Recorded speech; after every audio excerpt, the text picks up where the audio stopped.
गुरु अंगद देव जी की कथाओं में आप सभी का बहुत बहुत स्वागत है। जब गुरु नानक देव जी ने गुरु गद्दी गुरु अंगद देव जी को दी तो गुरु नानक देव जी ने उनकी प्रदक्षिणा की और अंत में 5 पैसे और नारियल चढ़ाकर उन्हें शीश निवाकर नमस्कार की। अति विनम्र गुरु अंगद देव जी ने कहा, आप तो सभी के सरताज हो, परमेश्वर का ही रूप हो। जिस तन के आगे आपने शीश झुकाया है, अब उसे कुष्ठ के कारण बहुत से दुख भोगने पड़ेंगे। इस पर गुरु नानक देव जी ने उन्हें तुरंत रोकते हुए कहा, पुरखा यहीं बस करो, इसके आगे कुछ मत कहो। तुम अपने स्वरूप को पहचानो। तुम्हारा और मेरा शरीर दोनों ही 5 तत्वों से बने हैं और जो चेतन तत्व है वह हम दोनों में एक ही है। तुम तो ज्ञान के जानने वाले हो।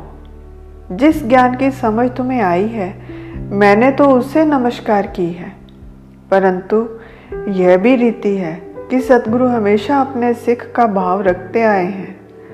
आपका वचन भी खाली नहीं जाएगा। कुछ रोग चरण के अंगूठे में हमेशा रहेगा, जो प्रभु की याद दिलाता रहेगा।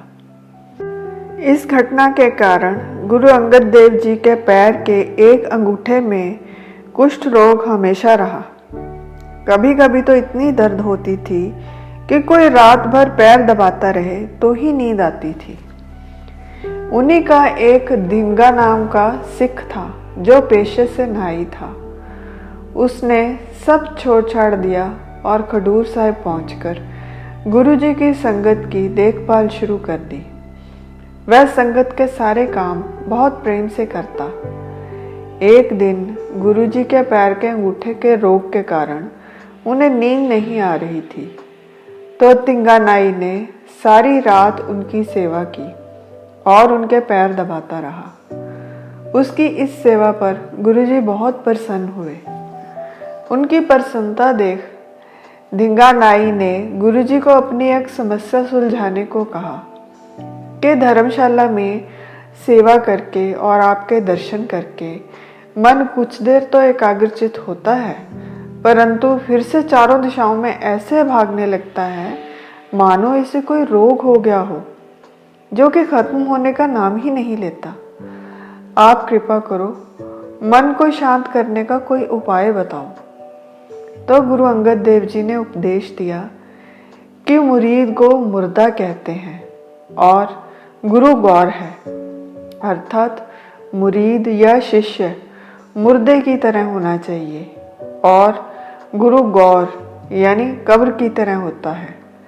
जब शिष्य अपनी मत त्याग कर हर काम गुरु के अनुसार करता है तो गुरु के ज्ञान में शिष्य समा जाता है, जैसे मुर्दा कब्र में समा जाता है। मन मत वैर विरोध उत्पन्न करती है और गुरमत मन को एकाग्रचित कर देती है।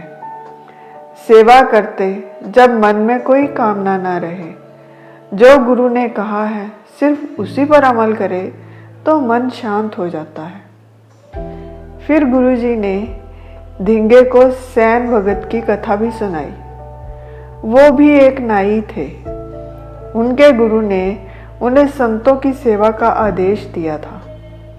वह एक दिन प्रभु के भक्तों की सेवा में इतना व्यस्त हुए कि रोज की तरह राजा की सेवा में ना जा सके। जब सभी भक्त चले गए तो वह महल की तरफ भागे और राजा से समय पर ना पहुंचने के लिए माफी मांगी। राजा हैरानी भरे स्वर में बोला, तुम अभी तो सेवा करके गए हो, फिर माफी किस बात की? फिर उन्हें समझ आया कि सैन भगत के स्थान पर भगवान स्वयं राजा के पास सैन भगत का रूप धारण कर सेवा के लिए आए थे। इस उपदेश पर धिंगा नाई का मन ऐसा एकाग्र हुआ कि वह हर समय भक्ति में लीन रहने लगा और उसके सारे कुटुंब का उद्धार हो गया। आज के लिए इतना ही। फिर मिलेंगे एक नई वीडियो के साथ। तब तक के लिए विदा। आपको ये वीडियो कैसी लगी कमेंट सेक्शन में ज़रूर बताइएगा। लाइक, सब्सक्राइब और शेयर करना ना भूलें। अनजाने में हुई किसी भी भूल के लिए हृदय से क्षमा और मेरी इस वीडियो को अपना अमूल्य समय देने के लिए आप सभी का बहुत बहुत धन्यवाद।